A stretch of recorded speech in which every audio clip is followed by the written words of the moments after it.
Tá, assim, eu imagino que todos aqui tenham algum vínculo missionário, sejam jocumeiros ou façam parte do meio evangélico, certo? Todo mundo crente aqui, ou qual que é? O tá aberto para... É todo mundo cristão, tem alguns que têm envolvimento com missões, tem gente que é da Tá, Jocum, tem gente que é Avalanche, aí fica à vontade. legal. Tá bom, beleza então. É, então posso orar? E aí a gente faz as apresentações. Senhor, em nome de Jesus, eu quero te louvar, te agradecer pelo privilégio que o Senhor nos dá de estarmos aqui reunidos para discutir, ó Deus, desse tema que é tão relevante para os dias de hoje, mesmo em tempos de pandemia, mesmo enfrentando todos os desafios, ó Pai, dessa nossa geração, a crise de refugiados, ó Deus, essa temática tem que fazer parte, ó Deus, das nossas pautas, e a gente pede que o Senhor nos dê graça nesse tempo, que o Senhor possa falar aos nossos corações através das experiências, através dos dados, através dos desafios, que o Senhor levante no meio de cada um desses jovens aqui, Pai, assim como o Senhor nos levantou como família, ó Deus, o Senhor levante eles para serem instrumentos nas suas mãos, para alcançar o imigrante, para alcançar o estrangeiro, ó Deus, o refugiado, porque a tua palavra nos ensina, Pai, sobre o amor que o Senhor tem por eles, e nós pedimos que o Senhor nos dê a graça e o privilégio de podermos servir essa parte, ó Deus, tão necessitada nessa realidade que vivemos hoje. Em nome de Jesus, amém. Bom, eu vou fazer algumas apresentações, então, aqui, e aí vou dar alguns espaços. A gente tem... É um tema muito abrangente, esse tema que foi dado para nós. Certamente dá para se falar muito. Eu fiz questão de poder trazer aí mais forças para somar aqui a nossa fala. Primeiro, me sinto agradecido aí, feliz de te ver de novo, Bruno, né? E feliz de conhecer aí essa galera toda que está aqui reunida, né? Para mim é um prazer sempre muito grande falar com vocês. Vejo que a maioria daqui são jovens como nós. Eu ainda me enquadro nesse perfil, eu penso. Eu tenho só 34 anos, né? Apesar de estar aqui com minha filha, Eide, que vai falar um pouquinho também para vocês daqui a pouco, já está inserida aí no grupo, conhece um pouco da galera. Mas eu sou pastor, estou envolvido no ministério missionário desde a minha conversão. Isso já fazem, então, aí um pouco mais de 17 anos. Eu me converti quando eu tinha 16 anos, então aí é só você fazer as contas. Fui discipulado por missionários e por isso sempre fui, desde o primeiro dia, muito envolvido com missões, né? Tive o prazer de fazer parte da Jocum em alguns momentos da minha história, da minha jornada missionária. Participei de grupos relacionados aí, o Grupo Impacto, o King's Kids, né? Dei aula em algumas das escolas de ETED em Francisco Morato, em Campinas, em alguns outros lugares aí de Jocum São Paulo, entre outros lugares pelo Brasil afora, e tenho tido um envolvimento muito grande, próximo com várias das bases da Jocum. A gente recebe aqui no Oriente Médio escolas da Jocum, então desde lá do início minha história remonta aí alguns passos aí com Jocum, né? Basicamente, há 13 anos atrás, quando a gente já tinha o desejo de ir para o transcultural, eu e a minha esposa Débora, que está agora lá, como eu falei, o Thomas, que é o nosso filhinho mais novo. A gente tem o Atos, que é o filho do meio, e a Ed, que está aqui com a gente agora, vai falar também. Então, aí falei pela ordem contrária. Então, o Thomas tem um ano e 9 meses, o Atos tem 7 anos, e a Ed eu vou deixar uma interrogação, aí depois vocês falam com ela. E é deselegante, né? A gente sempre muito envolvido com o transcultural também, mas especialmente há 13 anos atrás, com a causa da igreja perseguida. Trabalhei por 7 anos na Missão Portas Abertas, uma organização grande aí no Brasil, e depois, quando já estava na minha reta final lá com a organização, recebi o convite da Mais, Missão em Apoio à Igreja Sofredora, onde eu acabei vindo para cá junto com a família para o Oriente Médio, e a gente começou os projetos aqui, e hoje eu sou o presidente internacional da Mais. Nessa jornada a gente começou a formar equipes aqui, além de eu pastorear uma igreja aqui, porque eu era, então, pastor, fui ordenado no Brasil, fui recebido aqui pela Igreja Batista, lá eu era pentecostal, aí, né, onde vocês estão, aqui eu sou pastor batista, mas no final a gente é parte de um reino só, que é o reino de Deus, né? E aí, aqui, a gente começou a usar a igreja como referência para atender a comunidade. Aí eu vou falar um pouquinho depois dos projetos, mas nessa jornada, né, além da gente estar com a família, né, aqui eu já apresentei a minha filha, a gente acabou recebendo outros obreiros, dentre essas pessoas, a Laís, que está aqui conosco também. A Laís é advogada, tem pós-graduação, mestrado, doutorado, pós-doutorado, pós-pós-doutorado. Vocês pensam em tudo, aí ela ela não para de fazer curso, de tirar diploma. A cada 2 meses ela está se diplomando em alguma coisa. Mas, assim, falando sério, agora ela tem realmente especialização e mestrado nessa área relacionada à perseguição religiosa. É um dos fatores dela ter se envolvido com a Mais. Ela pode falar um pouquinho dessa história aí já para vocês. Mas, então, a Laís é missionária conosco aqui no Oriente Médio, está numa fase de transição, indo trabalhar, se eu não me engano, com jocumeiros, né? Eles são jocumeiros também, né? Trabalhar com jocumeiros lá na Tailândia, num projeto missionário que ela se envolveu no ano passado, se apaixonou e hoje tem convicção de Deus para começar uma nova história lá. Então, ela está conosco aqui há 3 anos e está agora de mudança para lá. Como ela tem bastante experiência também nessa parte das temáticas que a gente vai tratar hoje, especialmente nas questões legais, jurídicas aí que envolvem essa temática, eu acho que vai ser muito importante para a gente ouvir dela. E a Ed, né, falando, para já passar a bola para ela, e aí depois a Lala fala um pouquinho mais, se apresenta aí com mais detalhes. A Ed, ela nasceu, na verdade, na Colômbia, e eu estava até conversando com ela na mesa antes que ela não está aqui em casa agora, ela está indo passear amanhã, então está fora de casa, né? A gente deixou ela dormir fora hoje. Mas a Ed, ela é originalmente da Colômbia, que eu não sei se vocês sabem, mas na verdade é um dos países com os maiores números de refugiados internos que existem no mundo, né? O conflito colombiano, ele gerou centenas de milhares de mortes, ao mesmo tempo milhões de deslocados internos, né? Que são os refugiados internos, né? Pessoas que tiveram que sair de suas casas por causa da questão, no caso da Colômbia, do conflito armado, que tem muito a ver com ideologias políticas e questões religiosas aí. Mas eu jogo a bola para a Ed para ela falar um pouquinho, aí depois a Lala fala um pouquinho dela também, se apresenta, fala alguma coisa, e aí depois eu volto já um pouquinho com a temática. Então, Ed, tienes la palavra. Oi, gente. Eu vou tentar sacar todo o meu português. Na verdade, eu falo portunhol. Obrigada, pai, por colocar-me nessa, né? Eu nasci na Colômbia.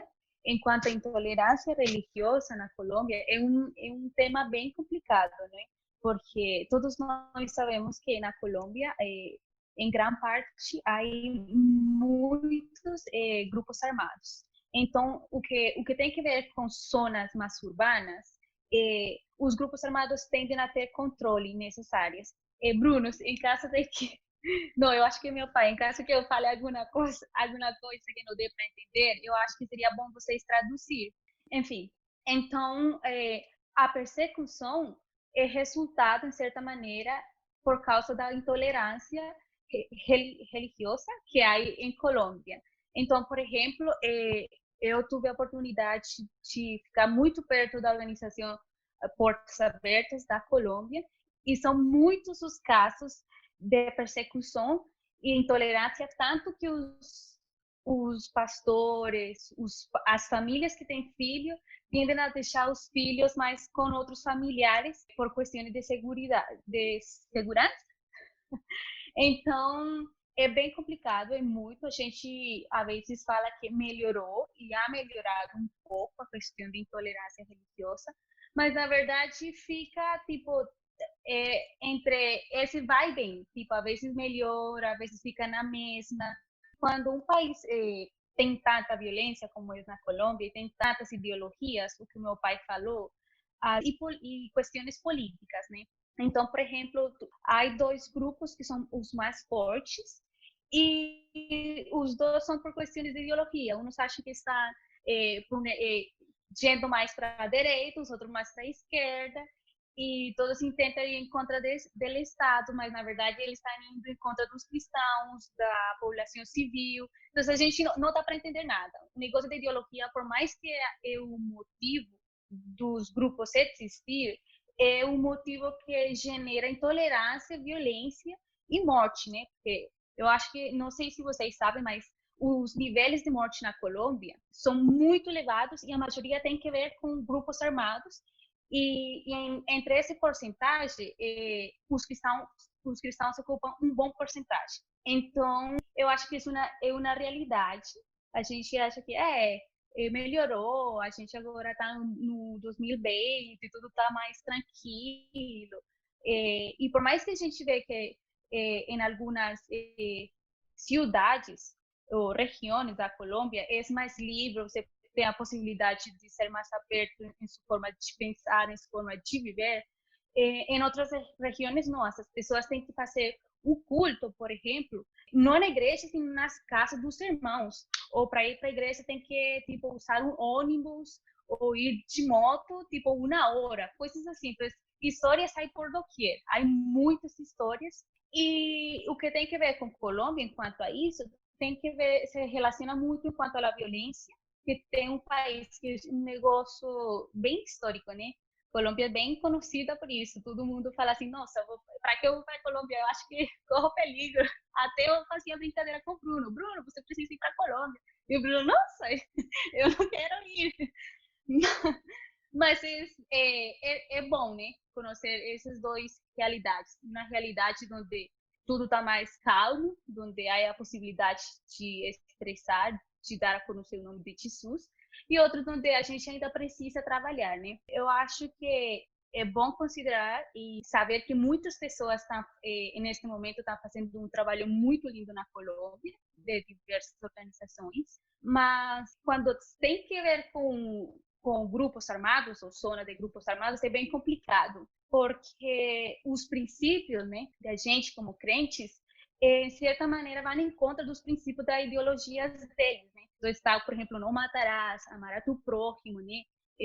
Não roubarás, coisas que os grupos armados, aunque eles intentam defender sua ideologia de ser um grupo que vai mais allá, que supera o Estado, o governo, na verdade faz todo esse tipo de coisas erradas, né? Que não ajudam.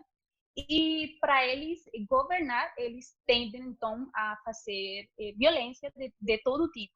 E os cristãos não se salvam, né? Então, eu conosco muito caso. Na verdade, eu vivi muito perto demais, o que é sofrer por causa da intolerância cristã, né? Da intolerância religiosa, de quando a gente quer dar, sacrificar-se, né? A vida para ir a dar a conhecer a comunidades, a pessoas que nunca escutaram de Deus e que querem saber ou querem desenvolver um relacionamento com Deus. O negócio é demasiado tenso. Até a gente fala muito dos narcos, né, que é Pablo Escobar e demais da Colômbia, mas a gente também faz contrabando de Bíblias, tá bom? A gente não só faz contrabando de coisa errada. Em muitas cidades ou regiões da Colômbia, pessoas têm que contrabandear Bíblias, porque o negócio é bem tenso, né? E uma coisa é você poder ir 1 mês e colaborar em determinada atividade de determinada organização que está fazendo um labor super lindo demais, mas outra coisa é você viver no dia e saber que tem um cara que pode acabar com sua vida, que pode acabar com sua família, que você talvez não pode dormir, da ansiedade, com medo de que você vai perder algo que você ama e que você pode perder até sua vida, né? Então, não são pessoas que fazem brincadeira, são pessoas que realmente podem destruir sua vida, né? Então, há muito pastor, há muito jovem fazendo uma labor super linda na Colômbia. Gente, não todo na Colômbia é perigoso, há partes que são mais tranquilas, graças a Deus, porque senão, meu Deus.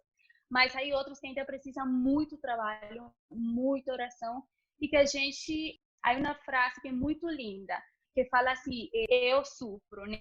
A gente não pode pensar assim, porque eu estou bem, então a gente não precisa orar por intolerância religiosa, a gente não precisa orar por persecução, a gente não precisa orar por as pessoas que estão vivendo um momento difícil. Vocês precisam, porque são seus irmãos em Cristo, né?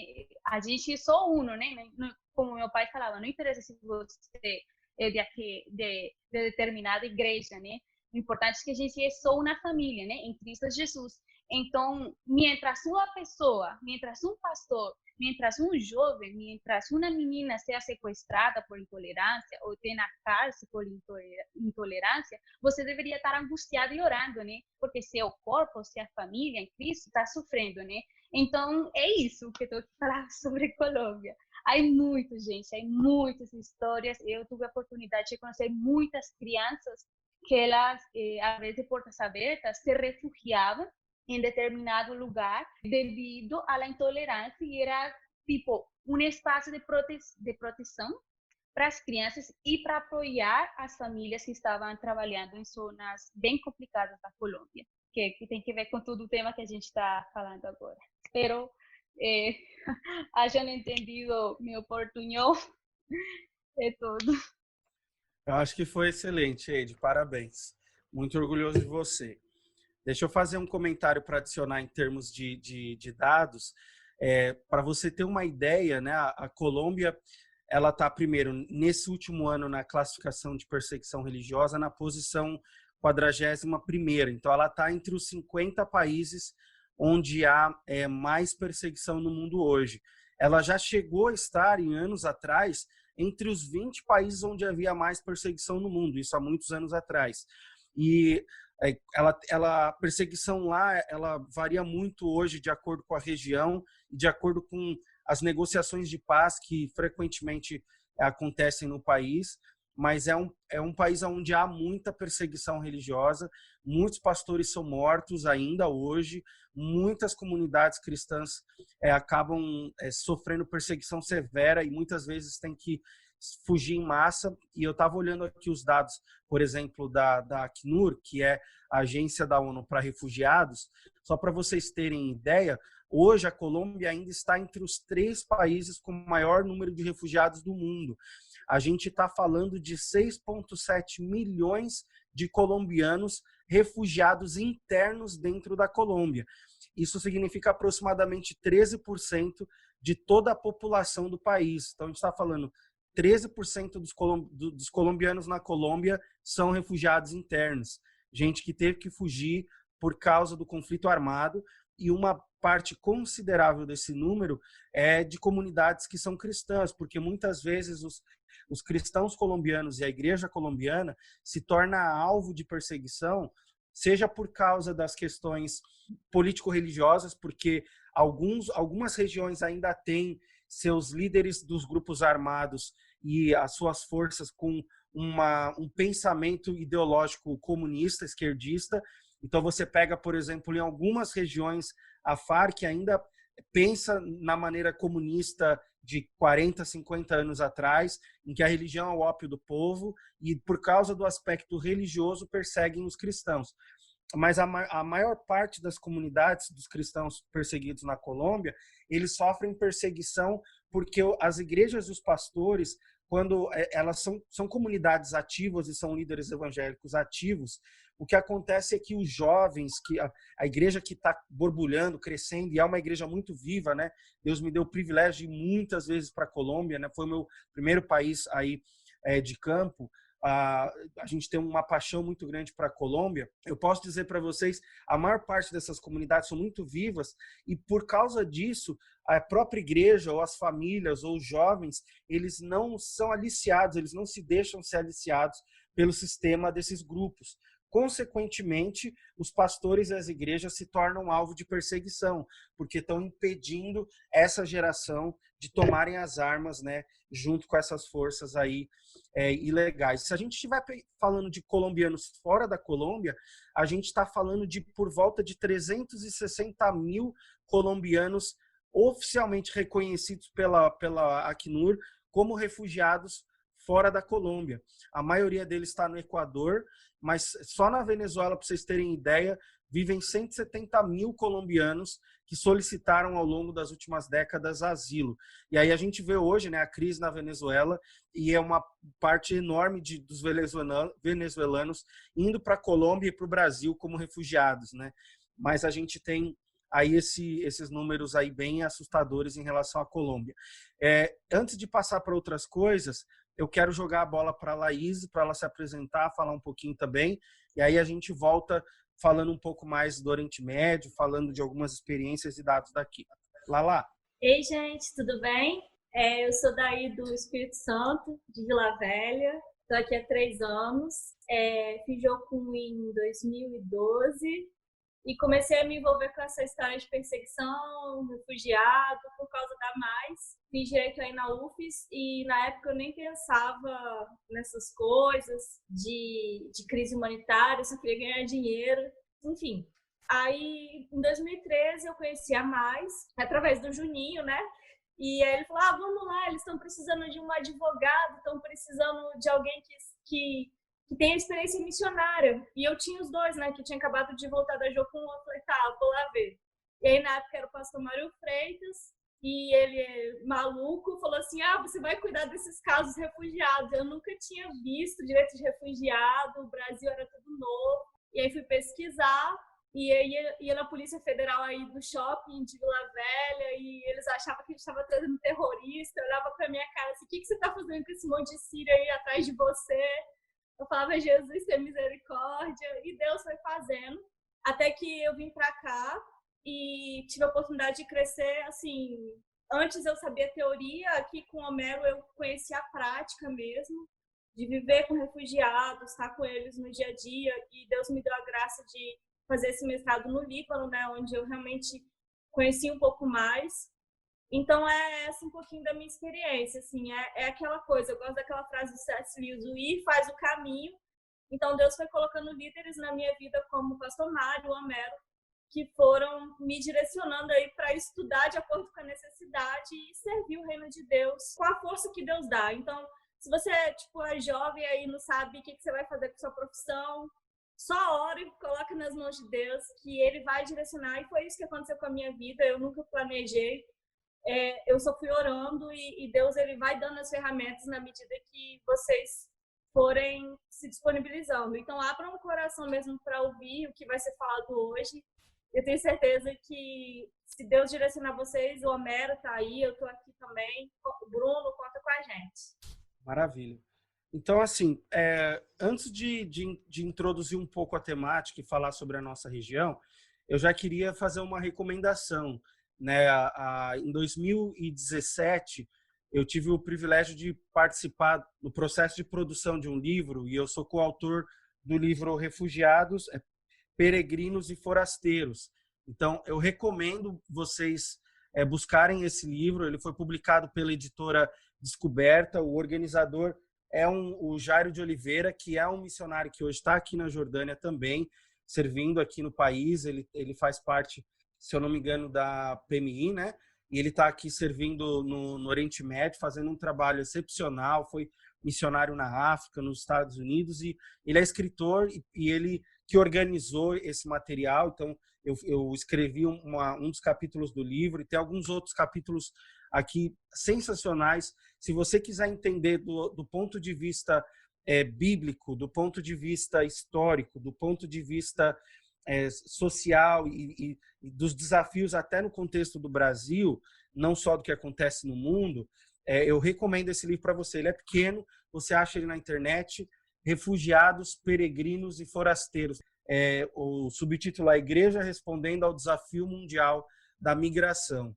Então, até o subtítulo desse livro, ele já apresenta uma discussão muito importante, que é a conceituação adequada dos termos, né? Primeiro, migrantes e imigrantes, e refugiados e solicitantes de asilo. Então, é importante a gente saber diferenciar esses 4 termos para a gente entender melhor até a realidade aí do que a gente vive nessa crise mundial. Então, migrante é aquela pessoa que, por uma razão seja ela diversa, às vezes social, às vezes familiar, ou às vezes de enfermidade, às vezes por um trabalho, ela se desloca internamente dentro do seu país em busca de alguma melhoria, mas é algo meio que controlado, tá?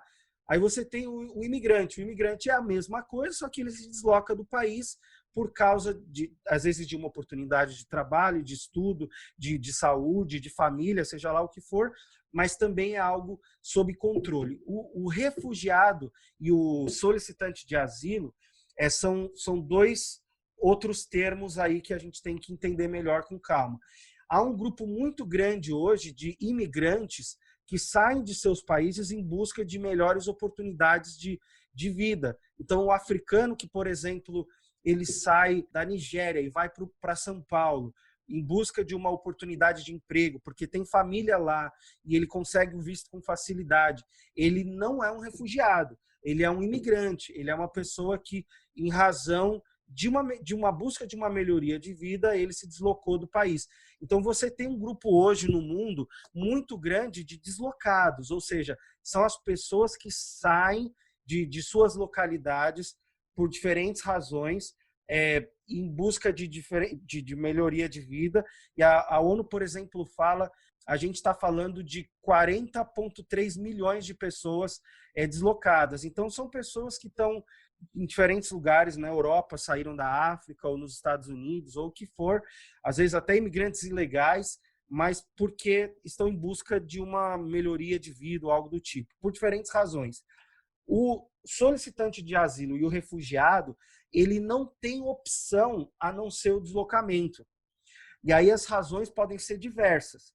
Pode ser por uma questão de desastre natural, pode ser por uma questão de guerra e conflitos armados, pode ser por questões políticas, por exemplo, de países ditatoriais, como, por exemplo, a Coreia do Norte, a Eritreia, ou por questões religiosas extremas. O cara vivia numa região que foi dominada pelo Estado Islâmico, pelo Boko Haram, pela Jihad Islâmica, o cara ele vivia debaixo do controle do Hamas na faixa de Gaza. Ele estava num bairro que foi dominado pelo Hezbollah no Líbano. Ou então um político que está ali há muitos anos se tornou um ditador. E o país, como por exemplo alguns dos países do leste europeu, passaram a oprimir a população com sistemas ditatoriais ou totalitários, né, opressores. Então, esse cara que tem que fugir, porque ele não tem uma outra opção, ele corre risco de vida, ou a sua vida já sofreu algum atentado ou algo do tipo, ele vai entrar nessas duas classificações que eu mencionei.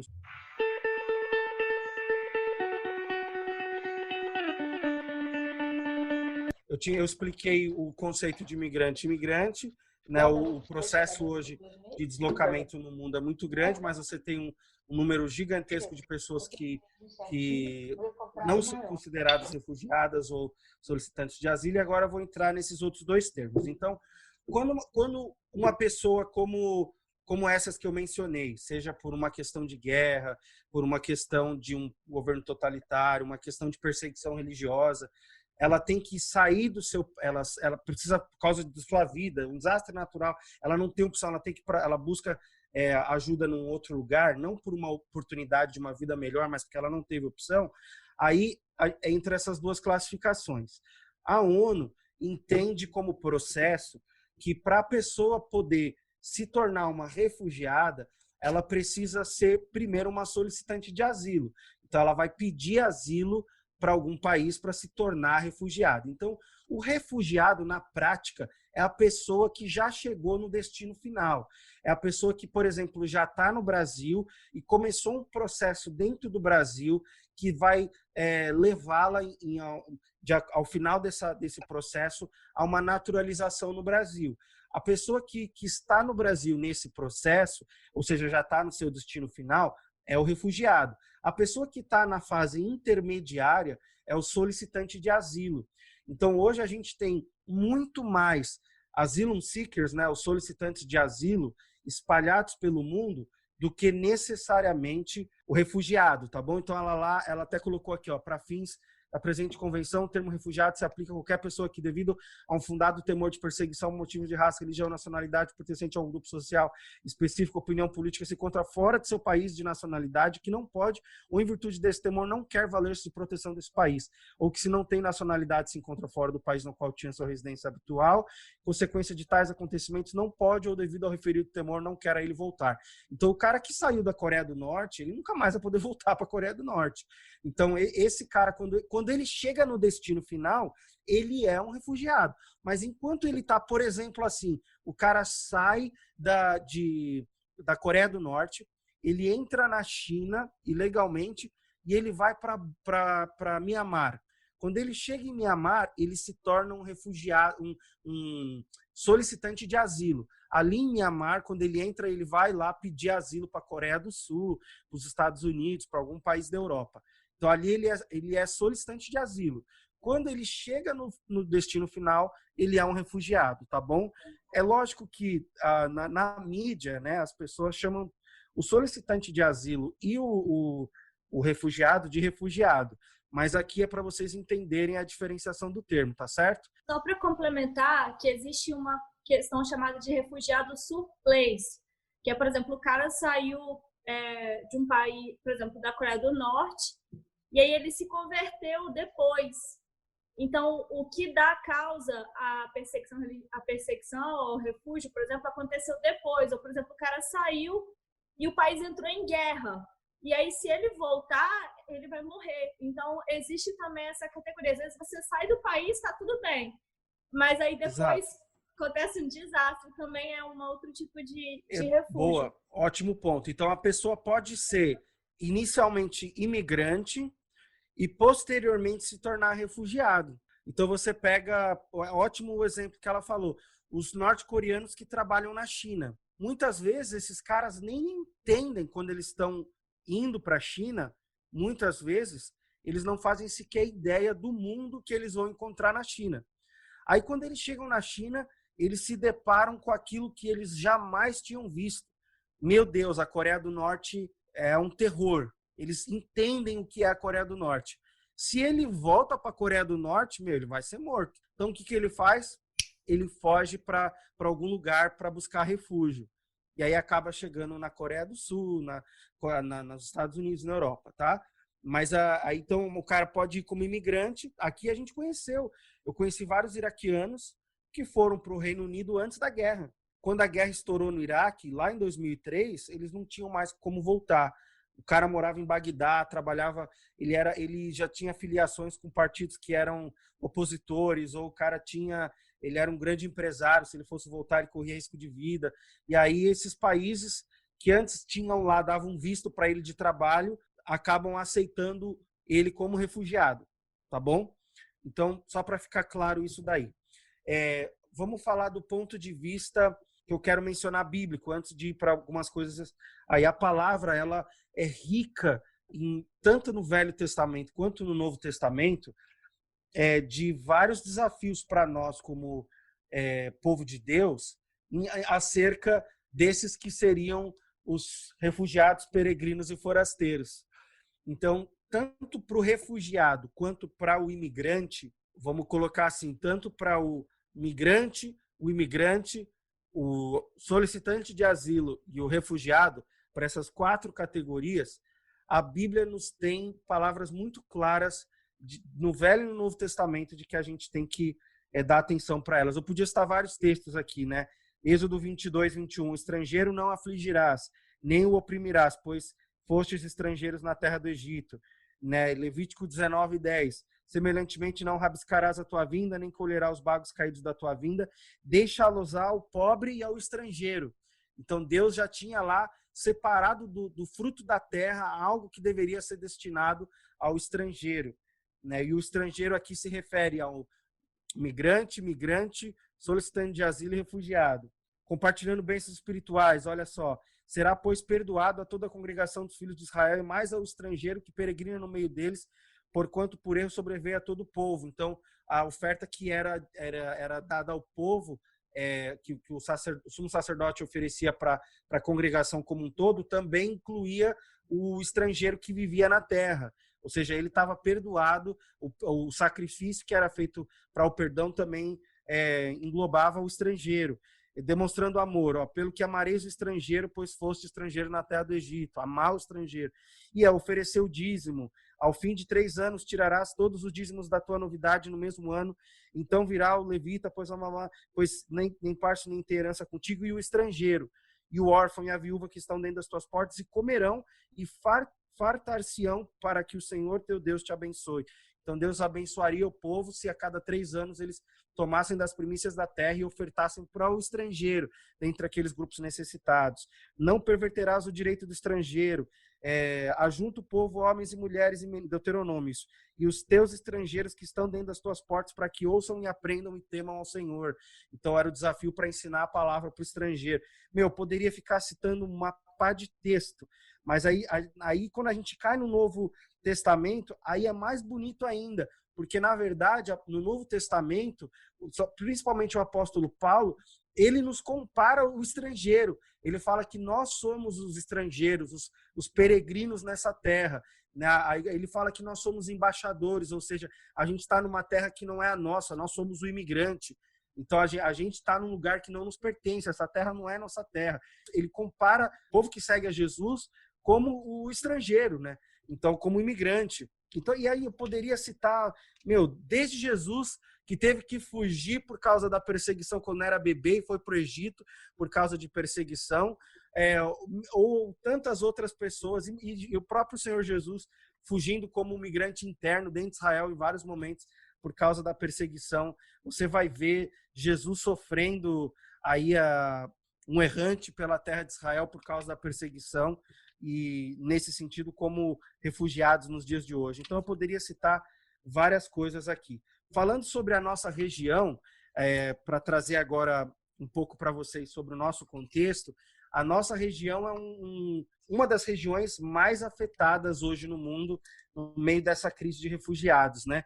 A gente vive, a nossa geração, a maior crise de refugiados de toda a história. Vocês já devem ter ouvido vastamente sobre essa expressão e sobre essa realidade aí pela mídia fora, né?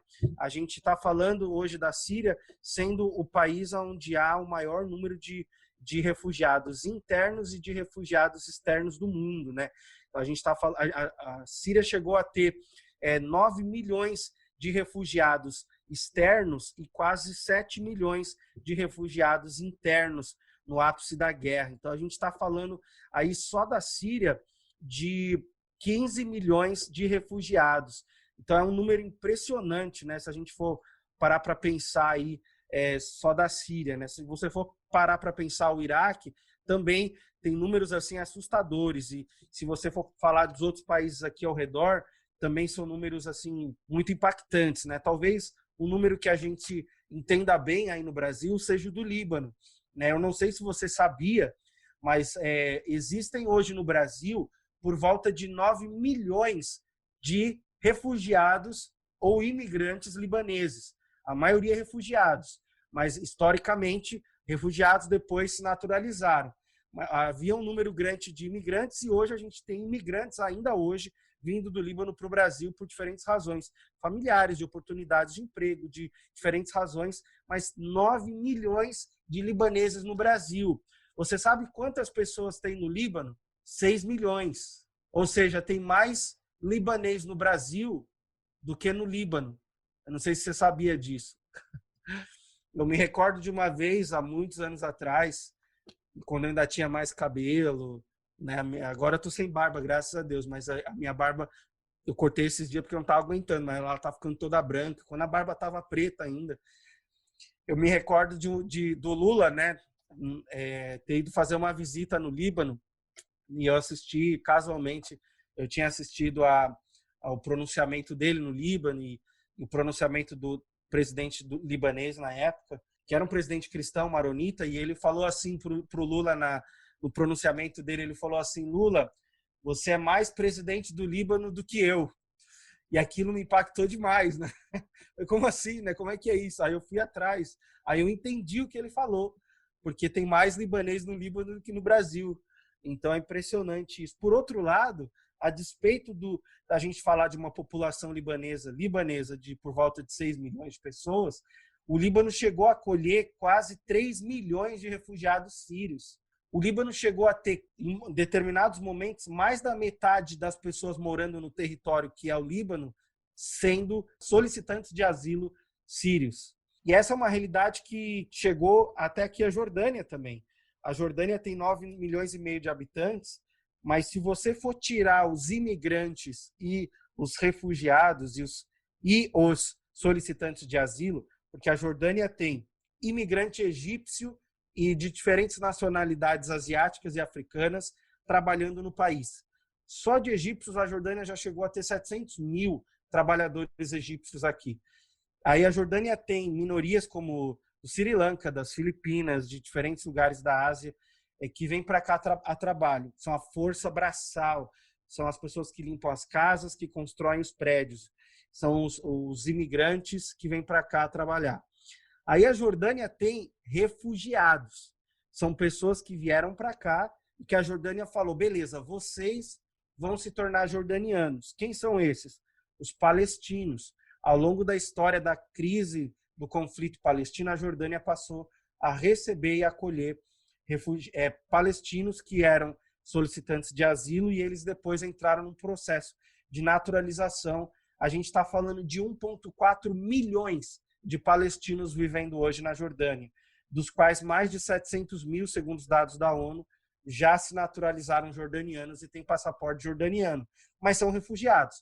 Pessoas, inclusive, tinham acampamentos enormes de refugiados palestinos por toda a Jordânia, aliás, na Síria, no Líbano, entre outros lugares por aqui afora da região. E aí a Jordânia tem as solicitantes de asilo iraquianos. São pessoas que vieram para cá desde 2003, tentando usar a Jordânia como a ponte para ir para o Ocidente ou para ir para a Ásia como refugiados.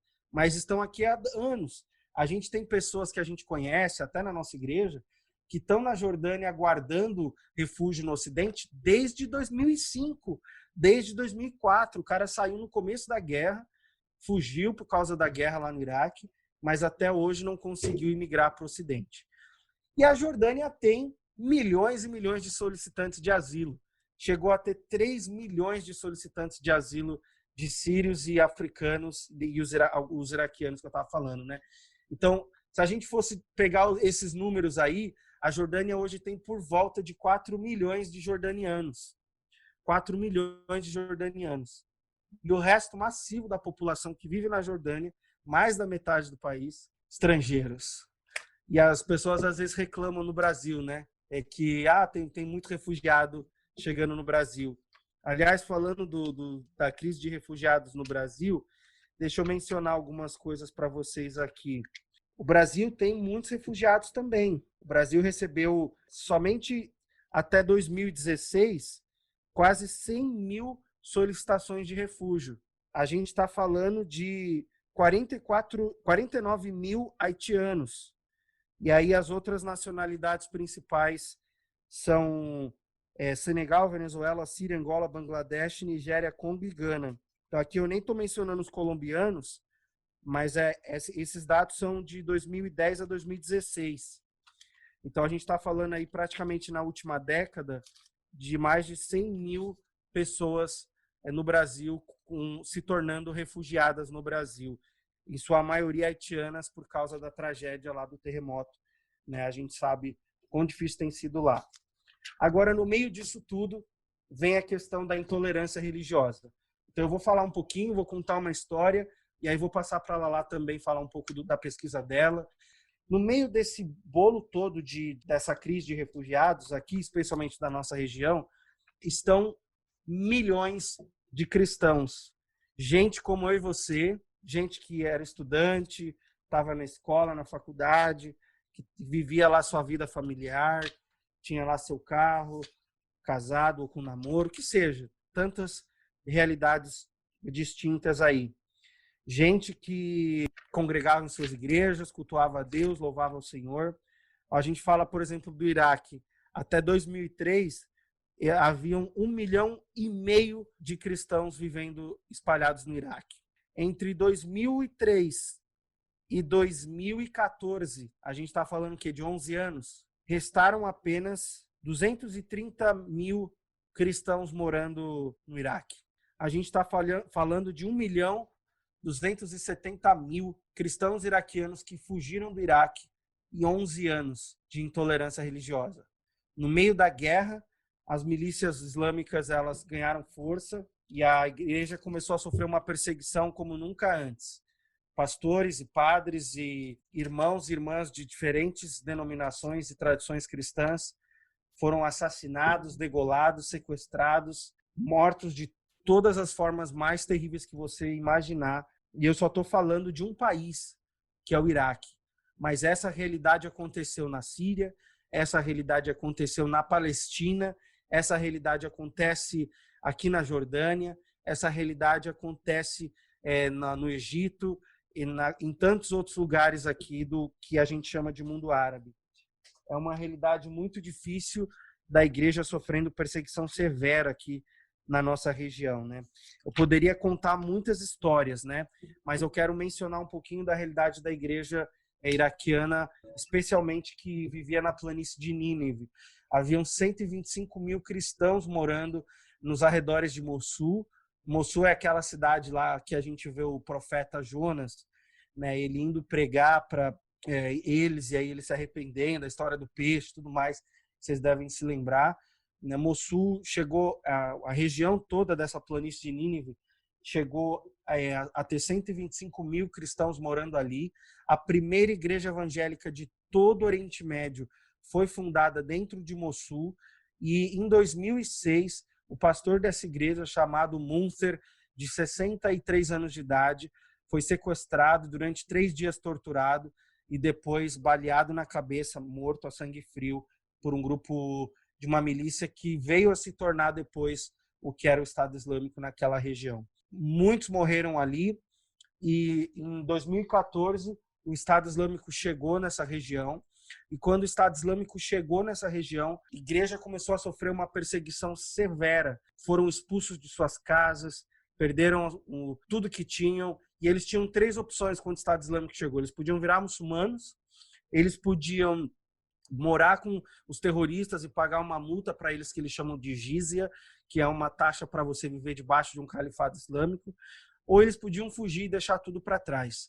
125 mil cristãos iraquianos que viviam nessa região, praticamente todos eles decidiram fugir, deixaram tudo para trás, se tornaram solicitantes de asilo e depois refugiados espalhados pelo mundo, mas mantiveram a sua fé em Cristo Jesus. Hoje a gente serve aí essas famílias aqui na Jordânia. Nós somos os primeiros missionários a trabalhar com eles desde 2014. No dia 10 de junho, a Mossul foi invadida e eles fugiram para 3 grandes cidades no Kurdistão, uma região dentro do Iraque. De lá se espalharam para o Líbano, para a Turquia e também aqui para a Jordânia. E a gente começou a atender essa comunidade nesses países todos.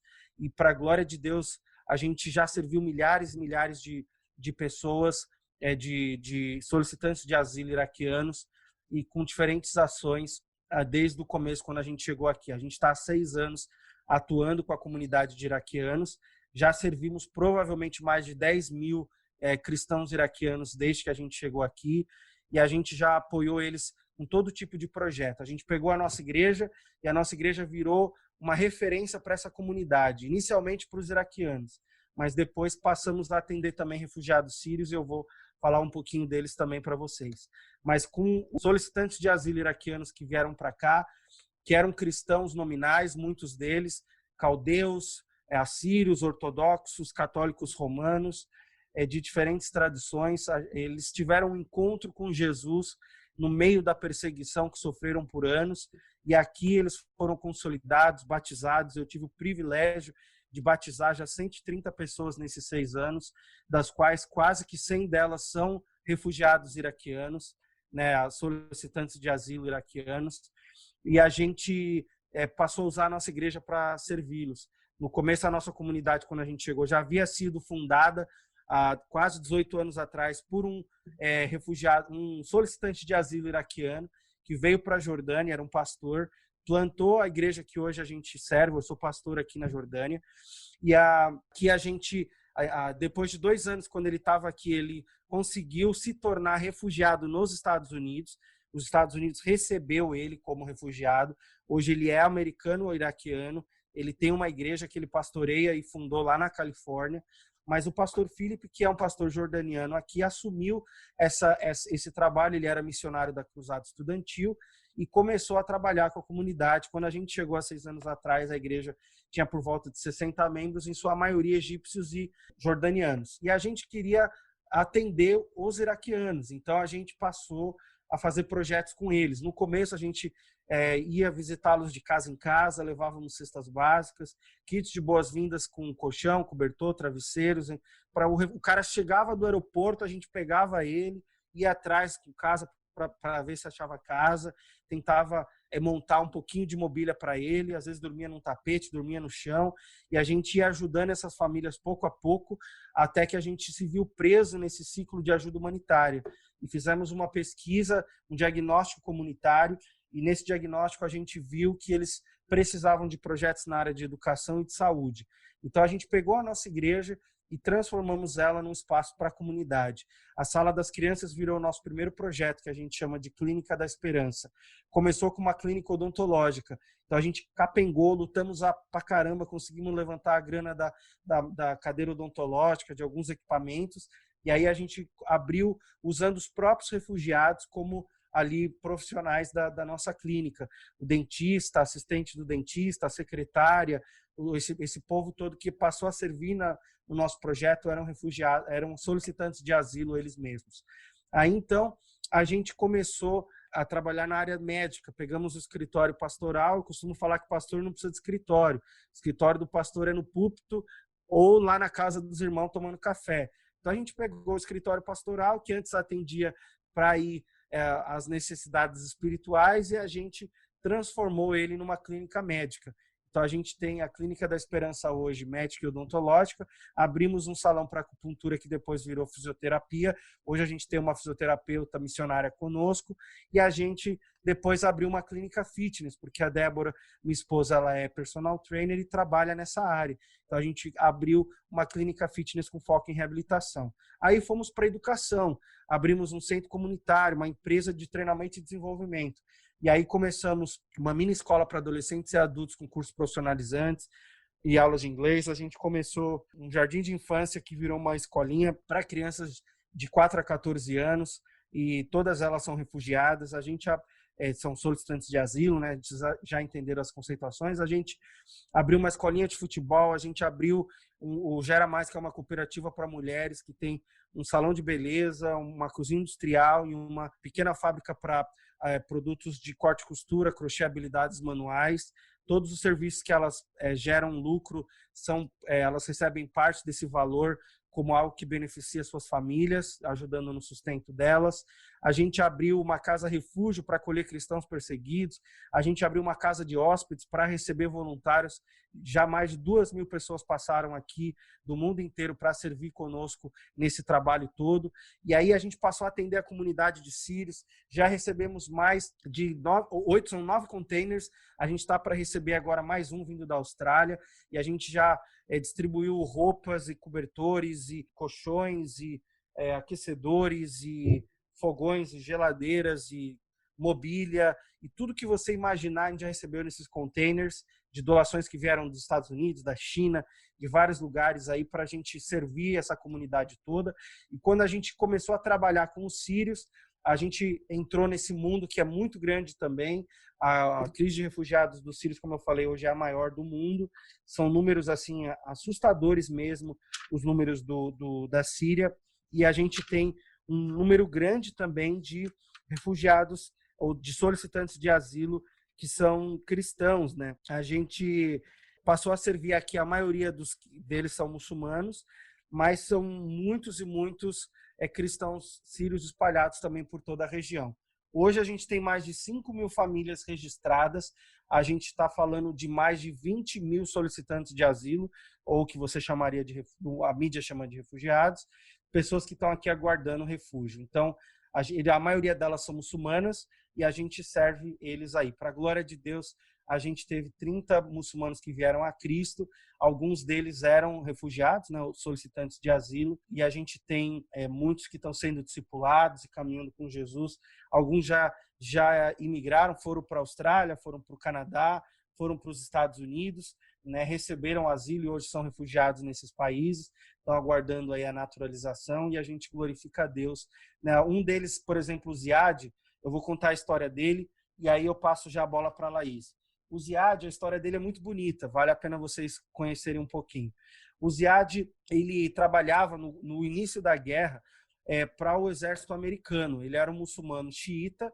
O governo do Saddam Hussein era um governo sunita, e quando o Saddam Hussein é deposto, o governo americano coloca no poder os xiitas. Não sei se vocês conhecem um pouco desse conflito. Então, o exército americano que começa a treinar novas forças de segurança no Iraque. E o Ziad, que era um jovem, é chamado para ser motorista com o exército americano. Ele então passa a dirigir, como muitos outros jovens, para os militares, e ele dirigia caminhões. E ele era muçulmano. E aí um dia ele estava dirigindo com um católico americano, e ele vê aquele católico com uma cruz no peito, com Jesus na cruz.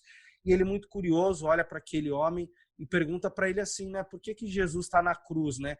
Porque os muçulmanos, está lá no Alcorão, eles acreditam que Jesus não morreu na cruz. Ele foi levado à cruz para ser crucificado, mas como Deus jamais desonraria um profeta, segundo o Alcorão e o que Maomé disse, Jesus ele é trocado na cruz por Judas, Judas morre no lugar de Jesus crucificado, e Jesus então é assunto aos céus sem passar pela morte. E diz o Alcorão que Jesus vai voltar, porque ele não morreu, ele vai voltar para julgar a todos. Olha só as pontes que Deus permitiu permanecerem no Alcorão para a gente falar de Jesus. Então, está lá escrito isso. Ele pergunta para aquele católico, por que você crê que Jesus ainda está na cruz? Ele não morreu na cruz. Aí aquele católico prega o evangelho para Ziad, olha só, católico. Fala de Jesus para Ziad com convicção, tira a cruz do peito e fala, Ziad, é o seguinte, como Jesus está vivo, toda vez que você tiver medo, você se lembra, porque ele falou da cruz, né? Jesus na cruz, ali naquela versão do católico. Ele falou, sempre que você tiver medo, se lembra que Jesus está vivo e pede para ele te proteger, te dar segurança, né? Ele morreu, mas ele ressuscitou, ele está vivo. Então pede para ele, você crê que ele está vivo? Não, eu creio. Ele queria naquela versão dos muçulmanos. Ele não tinha se convertido, mas ele, tá bom, vou aceitar o presente. Colocou no peito, guardou aquilo escondido para ninguém ver e começou a fazer as missões. E toda vez que ele ficava com medo, ele simplesmente pegava na cruz e fazia uma oração. Olha, Jesus, se você está vivo mesmo, se aquilo que aquele cristão falou é real, é de verdade, né, me protege. Missão atrás de missão, sentia essa proteção. Assim, os amigos às vezes morriam, sofriam atentados, eram pegos num tiroteio, eram pegos em armações, todo tipo de situação, passavam em bomba e tal, e não acontecia nada com o Ziad. E ele começou a se pensar, será que o que aquele cristão falou é verdadeiro, né? E aí, então, no meio dessa situação toda, ele estava lá fazendo uma missão e o caminhão dele que ele estava dirigindo passa por cima de uma mina e aquela bomba explode. Bum! E o caminhão voa para o lado, explode bem debaixo da roda dele, que era a roda do motorista, era para ele morrer. Mas por um milagre ele não morre. O corpo dele é lançado para fora, ele não morre. A perna direita dele fica completamente deformada e a perna de esquerda com vários ferimentos graves por causa da explosão, mas ele não morreu. E ele ali no meio das dores e vendo o sangramento, sentindo tudo aquilo, ele não acredita, olhando para o caminhão, que ele sobreviveu. E ele pensa já de imediato, alguma coisa aconteceu, que milagre, eu estou vivo. E aí então a ambulância chega rapidamente. E havia uma tradição no Iraque, no ápice da guerra, em que os médicos iraquianos, por causa do número tão grande de atentados terroristas, quando os muçulmanos sofriam esse tipo de situação, os médicos já amputavam de vez os braços e as pernas, porque aí o cara depois não ia virar homem-bomba. Então, quando o Ziad estava ali indo para o hospital, ele já sabia que ele corria o risco de, quando chegar lá no hospital, eles simplesmente amputarem a perna dele. Ele sabia disso, então ele começa a ficar com medo. E aí, quando ele chega lá no hospital, ele gritava, por favor, não amputem minha perna, não amputem minha perna. e aí os médicos já estavam prontos ali para levar ele para a cirurgia, iam cortar a perna direita dele, já estava tudo certo, e eles começam a rasgar a camisa dele, e quando rasgam a camisa dele, eles veem a cruz. Aí eles olham para o Ziad e falam, mas Ziad, você é cristão, o que você está fazendo aqui? Você não tem que estar aqui. Ele olha para eles e fala, eu sou cristão, eu sou cristão. Mas ele não era, ele era muçulmano. Mas ele fala, eu sou cristão, eu sou cristão. E aí os caras falam, não, você tem que ser levado para outra ala, para outro hospital, não é seu lugar aqui. E aí eles botam ele na ambulância de novo e levam ele para um hospital de Campana do exército americano. Quando ele chega lá naquele hospital de Campana, os médicos americanos e as enfermeiras que estavam ali recebem o Ziad. E quando recebem ele, olham para ele com todo cuidado, com todo esforço, fazem 1, 2, 3, várias cirurgias, e eles decidem que eles não iriam amputar a perna do Ziad. Então ele vê aquilo, nossa, mais um milagre, mais uma vez, né? Será que Jesus é real? E ele então começa a fazer várias cirurgias. As enfermeiras que eram cristãs no hospital ali, americanas, entregam para ele um Novo Testamento. Ele começa a ler escondido aquele Novo Testamento. E aí, um dia, um dos médicos chega para ele e fala assim, olha, Ziad, não tem jeito, seu caso é muito grave, a gente vai começar uma fisioterapia muito dolorosa, muito longa, intensa com você, e é muito pouco provável de que você volte a andar. Ele chora, ele fica triste, ele fica muito chateado, e ele ali no leito do hospital, sozinho, com o Novo Testamento com ele fala assim, Jesus, se você é real, se você me salvou da morte, se você permitiu que eles não amputassem minha perna, me faz andar novamente. E se eu andar novamente, as minhas pernas vão ser para você. E eu vou andar para seguir a você. Aonde quer que eu for, as minhas pernas vão seguir a você. Ele faz aquela oração simples de coração, e aí os médicos começam ali a fazer a fisioterapia com ele. E são meses e meses de choro, de dor, de sofrimento intenso com aquela fisioterapia toda. E ao término de todo aquele período, para a glória de Deus, o Ziad volta a andar. Sozinho, aquele rapaz entrega a vida dele para Cristo no leito daquele hospital. E aí, então, ele é liberado do hospital. E como ele sofreu numa missão com os americanos, o governo americano dá ali para ele quase $30 mil de indenização. Então ele chega em casa andando como um herói de guerra, com um bolso cheio de dinheiro e toda a família do Ziad ali reunida para recebê-lo. O pai dele tinha 4 esposas, ele era filho da primeira. Então ele tinha todos os seus irmãos, os primos, os familiares, todo mundo ali na casa para receber o Ziad. O Ziad feliz, entra na casa, toda aquela festa, comida, alegria, todo mundo feliz porque o herói Ziad chegou. E diante da família toda, o Ziad olha para eles ali, o pai fala, meu filho, conte para nós aí a história, né? Como é que você conseguiu sobreviver, você que é um herói aí para nós. Aí esse rapaz chega diante de toda a família e ele fala assim para eles, né? Eu preciso falar hoje para vocês que eu estou vivo e eu estou andando por causa de Jesus, mas não o profeta Issa que está lá no Alcorão, que os muçulmanos falam. O Alcorão é do capeta, Maomé é do diabo, e foi Jesus que me salvou, Jesus dos cristãos. Pronto.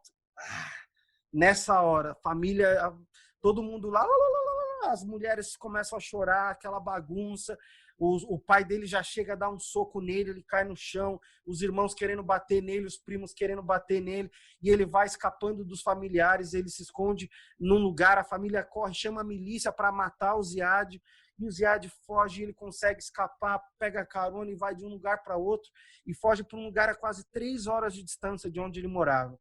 E ele se esconde ali por volta de 1 ano, ele fica escondido, todos os dias lendo a Bíblia, assistindo cultos online, e ele viajava às vezes mais de 1 hora de carro até uma igreja, ele sentava às vezes, de vez em quando, no fundo da igreja, escutava a pregação e ia embora, porque ele queria se alimentar da palavra de Deus, não tinha feito amizade com ninguém, não falava com ninguém, fugido, com medo, porque sabia que estavam atrás dele, até que um dia a família descobre onde ele está, e eles iam então querer matar o Ziad. E aí o Ziad toma a decisão de fugir para a Jordânia. E aí eu vou contar o resto da história assim que todo mundo voltar, porque a gente já vai cair agora. Então, se você quiser, espera aí mais alguns segundos e volta para eu poder contar o resto da história no próximo capítulo aqui dessa live.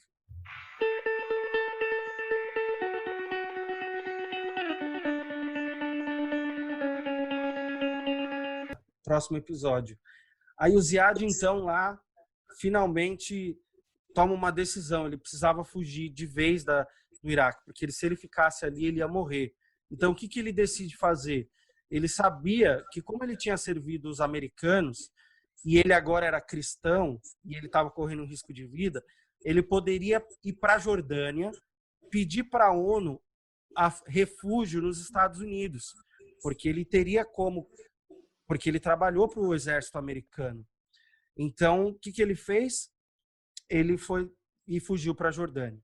Quando ele chega na Jordânia, ele já tinha um pouquinho mais de possibilidade de ir atrás de cristãos. E ele começa a perguntar aqui e ali por igreja. E alguém fala assim para ele, olha, tem um vilarejo chamado Furreis, e lá tem uma igreja cheia de maluco. Vai lá que eles vão poder te ajudar. E aí ele chega um dia lá na porta da nossa igreja e bate lá querendo conversar com a gente.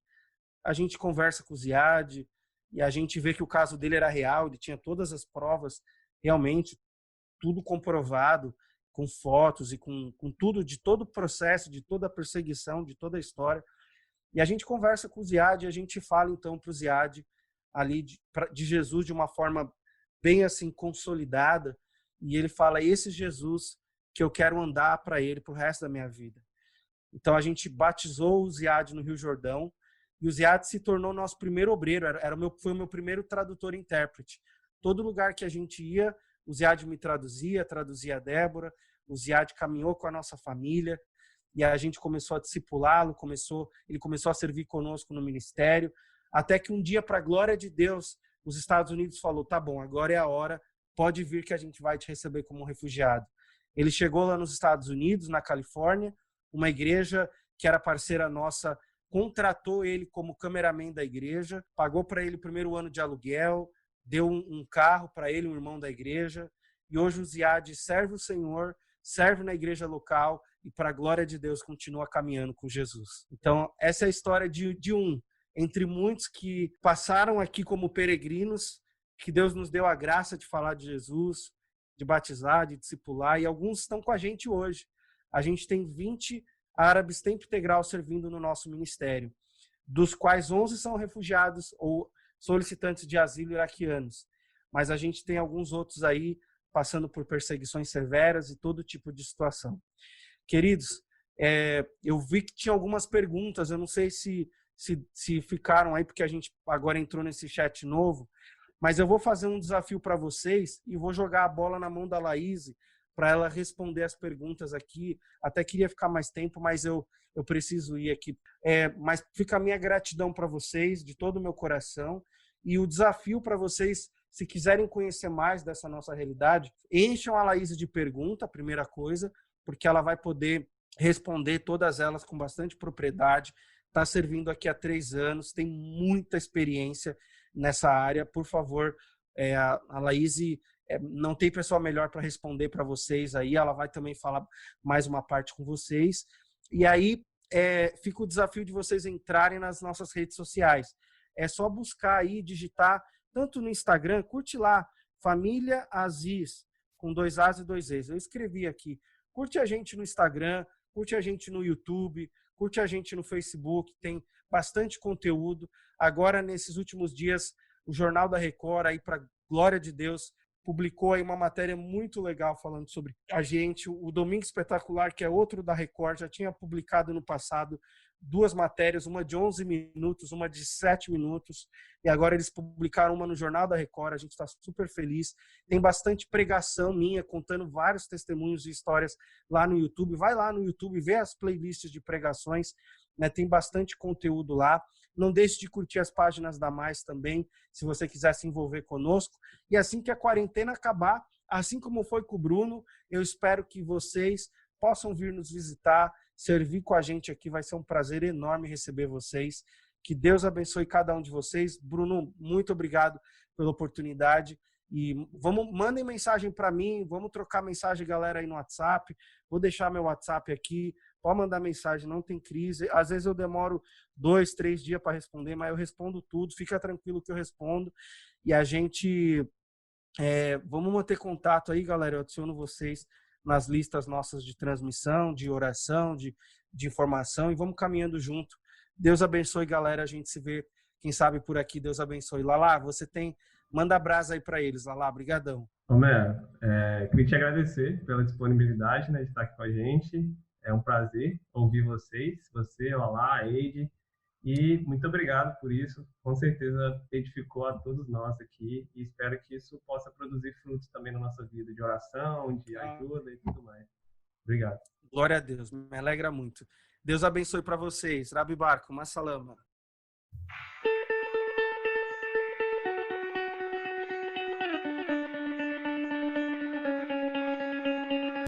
Que responsabilidade. Mas, gente, eu queria conversar com vocês. Vou ser bem breve, porque o Homero falou muita coisa assim, sobre refúgio, mas queria falar mais sobre a questão de perseguição religiosa. Porque às vezes a gente está no Brasil, né? E não sei como vocês se sentem, mas eu sou daí de Vila Velha, né? E essa realidade parece ser uma coisa de outro mundo, porque no Brasil a gente fala o que quer, a gente pode entregar um panfleto na rua e várias coisas nesse sentido. O que não é aqui, o Bruno ele teve aqui, ele sentiu realmente a diferença total que é você sair do Brasil, onde você pode se vestir como você quer, falar o que você quer, você tem liberdade, e vir para um país onde a sua internet ela é vigiada, o que você fala porque o governo é vigiado. Se você está fazendo proselitismo, que é entregar um panfleto ou fazer qualquer coisa nesse sentido, você pode ser preso. Então, é realmente uma realidade totalmente diferente. E aí você pode pensar, tá, e daí? Como é que a gente faz? Como é que a gente responde? Você pensa assim, meu Deus, será que não tem nada? Será que não tem como proteger essas pessoas que não podem ter a fé delas ou que não podem mudar de religião? Então, eu procurei estudar essa questão. Foi quando Deus me permitiu fazer uma pós-graduação aí sobre liberdade religiosa, que foi até o trabalho que eu mandei para o Bruno. E quando depois daquilo, eu fui fazer um mestrado no Líbano. Foi em inglês, graças a Deus, porque se fosse em árabe, não ia entender nada. Mas um mestrado sobre direitos humanos no mundo árabe. E aí você pode ver que o direito de religião ele é um direito humano. Ele está no artigo 15 da Declaração Universal de Direitos Humanos, para quem é do direito aí, depois eu posso mandar para vocês, mas no meu trabalho tem, dizendo que é um direito. Imagina que é algo inerente. E religião é muito importante para a gente. Religião é a forma como a gente se expressa, se manifesta. Ainda mais a gente que é cristão. Imagina sem Jesus. A gente diz religião, mas a gente quer dizer Jesus. Sem Jesus eu não seria nada, se eu não pudesse orar, se eu não pudesse ter a minha fé. E religião tem dois sentidos. A religião tanto é a sua liberdade interna, de crer no que você quer, como a liberdade externa, de manifestar. E como que a gente manifesta a religião? Indo na igreja, fazendo cultos e essas questões. Aqui na Jordânia, você pode ter a sua liberdade interna, ou seja, você pode crer no que você quer, mas você não pode manifestar como você manifesta no Brasil, que é a liberdade externa. Então, no Brasil, por exemplo, Jesus ele deu um mandamento para a gente, e de fazer discípulos. E aí esse mandamento significa o proselitismo, que é você falar de Jesus, que é você compartilhar a sua fé, tanto na universidade, com seus amigos, poder dizer o que você acredita, e a outra pessoa ela é livre para mudar ou não. Aqui na Jordânia, esse direito não é assim tão simples. Então, se, por exemplo, eu falar de Jesus para um muçulmano e o governo me pegar, já era. Então, é tudo com muito, muito cuidado. Então, a gente vê, assim, que é tão diferente. Só que a Declaração Universal de Direitos Humanos, ela consagrou os dois sentidos. Tanto a liberdade de ter a sua religião, como a liberdade de manifestar. Então, na verdade, quem está errado é a Jordânia, porque a Jordânia, inclusive, assinou esse tratado internacional, só que eles dizem que a lei de Alá, a Sharia Law, ela é acima dos tratados internacionais e a lei de Deus é acima de todas as coisas. Então, eles tratam um muçulmano que se converte a Jesus como apóstata. E aí vem várias consequências de ser apóstata, como ser excluído da família, inclusive até às vezes ser apedrejado, e o governo faz vista grossa. Assim, tenham isso em mente, que existe uma proteção internacional, só que a gente precisa lutar por isso para ser aplicado, a gente precisa escrever, a gente precisa estudar, porque para o governo, o quanto ele garante esse status melhor, né? Porque, de certa forma, o poder dos muçulmanos também está ligado ao poder político. Quando a religião se mistura com a política, que a gente custou desvencilhar isso no Brasil, separar a religião da política, e teve um Estado democrático de direito.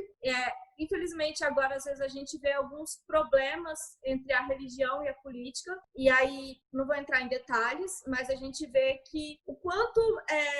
Assim, eu creio que os reinos de Deus precisam estar na política, mas quando você tenta forçar outra pessoa a crer no que você quer, aí é errado, porque Jesus ele falou, quem quiser me seguir, que venha, quem não quiser, não precisa vir. Então, a gente não, como cristãos, a gente defende o seu direito de escolher o que você quer, mas a gente jamais vai forçar você a ser alguma coisa. O que é diferente daqui, porque aqui a pessoa ela não tem o direito de escolher. Quando ela nasce numa família muçulmana, por exemplo, ou se uma menina cristã quer casar com um muçulmano, ela é obrigada a se converter. E da mesma forma, se o cara é cristão quer casar com uma muçulmana, ele é obrigado a se converter ao Islã. Então a gente vê que aqui uma religião tem mais peso que a outra. Sim, tá na certidão de nascimento, e aí vem várias consequências assim terríveis nessa questão. E várias coisas assim que a gente vê. Então, para resumir, a liberdade religiosa, ela abarca o seu direito de ter, escolher, mudar de religião, deixar de ser cristão ou deixar de ser muçulmano e manifestar. E aí manifestar vem você tanto público, orando, ou sozinho, como nas orações ou como indo na igreja. A Jordânia não está no nível top, ela está na posição 35ª de perseguição religiosa, mas é alta, né?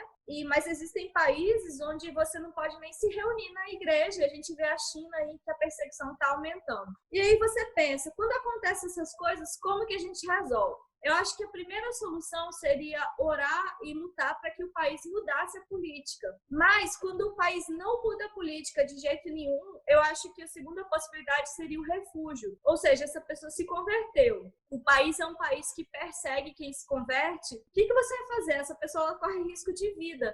E aí vem o refúgio como uma solução de direito humano, porque a primeira solução seria você garantir a todos o direito de liberdade religiosa. Quando o Estado não garante, a segunda solução seria possibilitar que essa pessoa fuja e consiga ter a religião dela, já que a religião é tão importante e ela é tão importante que às vezes mais importante do que a vida para muitas pessoas, como os testemunhos de Jeová, que vocês sabem que tem a questão da transfusão de sangue, e muitas vezes eles preferem morrer do que fazer transfusão de sangue, porque a religião é algo, assim, essencial para a gente. Então, o refúgio ele acaba sendo essa solução meio frustrada para tentar resolver, já que a ONU não tem poder de fazer um país cumprir os tratados internacionais. E aí você tem que ver várias questões, né? Uma questão é que geralmente mulher sofre mais perseguição religiosa do que o homem. A mulher ela é vista como, a gente diz, weaponização, ela é vista como uma arma de guerra. Então, muitas vezes ela é violentada no sentido de mostrar que está sendo dominada aquela sociedade. E você vê esses refugiados que vêm fugindo. E na Netflix tem vários seriados muito legais. E você vê que a mulher, durante esse caminho de fuga, ela é estuprada, ela, enfim, várias coisas terríveis que acontecem com crianças também. E o refúgio, como o Homero falou, ele pode ter várias causas, e a perseguição religiosa, ela é apenas uma delas, que é essa solução meio quebrada para tentar resolver esses estados totalitários, em que dizem que a religião está acima da lei e realmente não garantem direito para as pessoas. Então, eu queria abrir para perguntas, porque tem muito assunto, e eu mandei um trabalho para o Bruno, vocês podem ler, e aí eu deixei meu e-mail, deixei meu Instagram, eu uso mais o Instagram. Vocês podem me mandar mensagem e eu estou à disposição. E é muito bom estar com vocês, um pouquinho do Espírito Santo aqui. Estou muito me sentindo em casa. Assim, gente, eu só queria falar uma coisa. Não tenham medo de viver o que Deus tem para vocês, viu? Eu falei isso no início, eu vou falar de novo. Eu fui para Jocum assim que eu me formei na UFES em Direito. Entreguei tudo para Deus. Falei, Deus, eu queria passar um concurso público e ter dinheiro. E por isso que eu estudei, mas... Enfim, tá aqui a minha vida nas tuas mãos.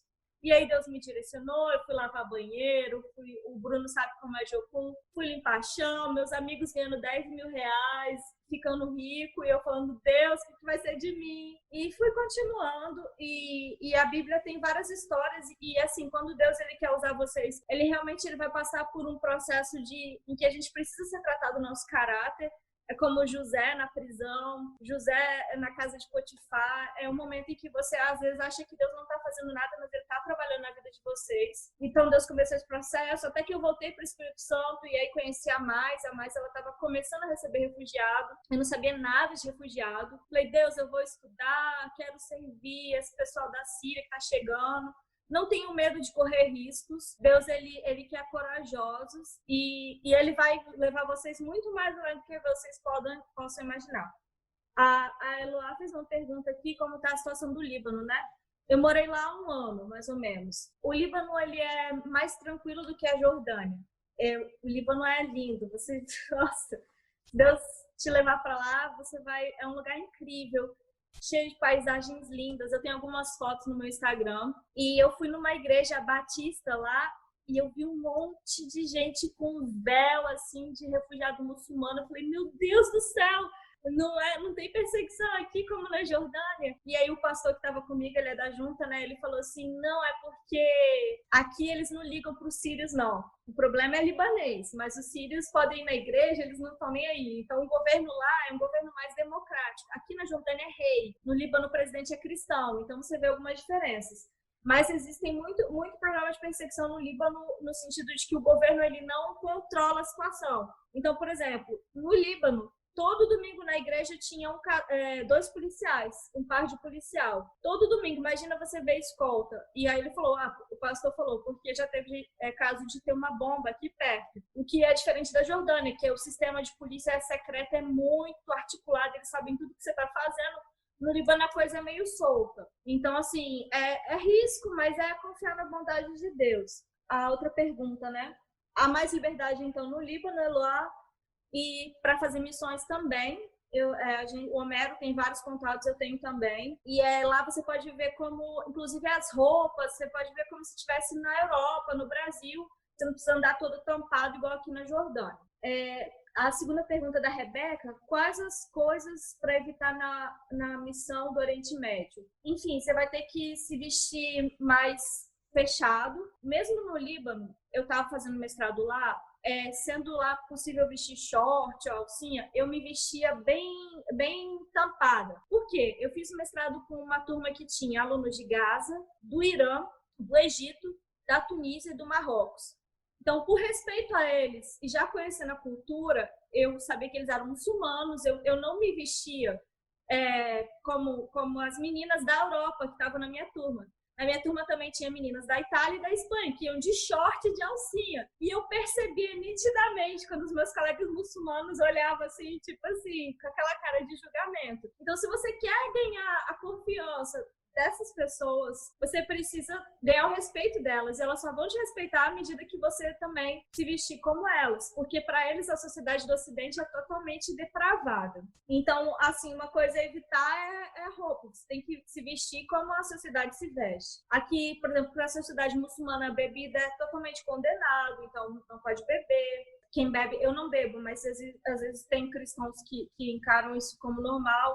De jeito nenhum, se você quer ganhar a confiança de um muçulmano. E outra coisa no Oriente Médio é evitar, você não pode falar de Jesus abertamente, né? Você tem que orar e pedir a Deus situações onde você possa estar junto com essas pessoas.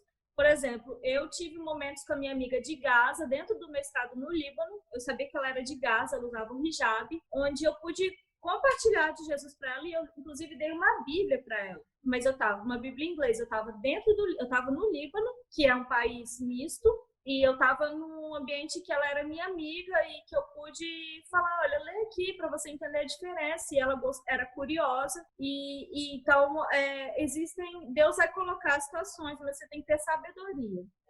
Para ser missionária é preciso necessariamente um chamado? Todo mundo já tem um chamado. A Bíblia diz que mas vocês são nação eleita, povo santo, sacerdócio real. Eu não sei onde está essa passagem. Eu acho que Pedro, sei lá, mas vocês são nação santa, 1 Pedro 5, 2:5, alguma coisa assim, povo santo, nação eleita, escolhidos para viver para a glória de Deus. Todos somos chamados. E para ser missionário, você pode ser aonde você está. Por exemplo, Deus começou a avivar o meu coração quando eu estava na UFES. Eu comecei a participar da ABU, comecei a estudar mais a Bíblia. E uma marca do avivamento, e que Deus ele vai te despertar mesmo, é oração, Bíblia, acho que jejum e comunhão com os cristãos. Então, quando você começar a buscar mais, ler na Bíblia, orar, você pode ter certeza que Deus vai fazer alguma coisa. Eu comecei a buscar por uma crise pessoal. Eu tinha terminado um namoro, estava super mal, comecei a ler a Bíblia mais e orar.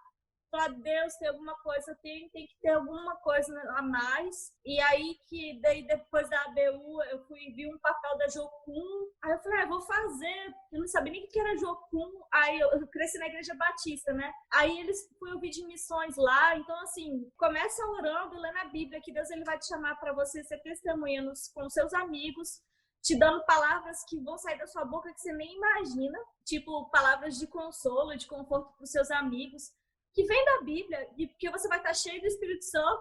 Aí você vai falar, caramba, fui eu mesmo que falei isso. Então você vai começar a testemunhar do que o Espírito Santo de Deus está colocando em você. Então quanto mais você se derramar e falar, Deus me capacita para falar, mostrar o teu amor de alguma forma para essa pessoa, ainda que seja sua mãe, seu pai, você vai lavar as vasilhas para sua mãe, ela vai olhar, caramba, o que é isso? E você está sendo um missionário, você está testemunhando do amor de Deus para a vida dela. Então ser missionário é no seu dia a dia.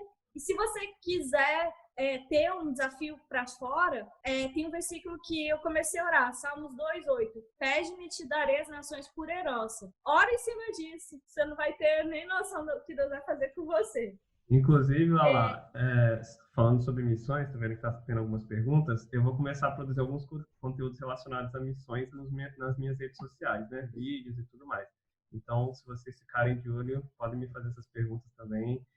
Ou acompanhem, que vocês vão descobrir um pouquinho mais. Top! Conta comigo também, Bruno. Se você precisar ir também, vamos junto. Outra pergunta, como entrar na Jocum? Você quer responder, Bruno? Não, você tem mais experiência lá, pode ficar à vontade. Não, eu entrei de furada, porque eu falei que eu estava em crise no relacionamento. E tinha uma menina que escreveu para eu escolhi esperar, que é a Paty. Aí ela botou assim no blog dela, estou indo para esse curso da Jocum no Rio Grande, no Curitiba, base do Cote, Mirante Tamandaré. Aí ela falou, eu estou indo para lá.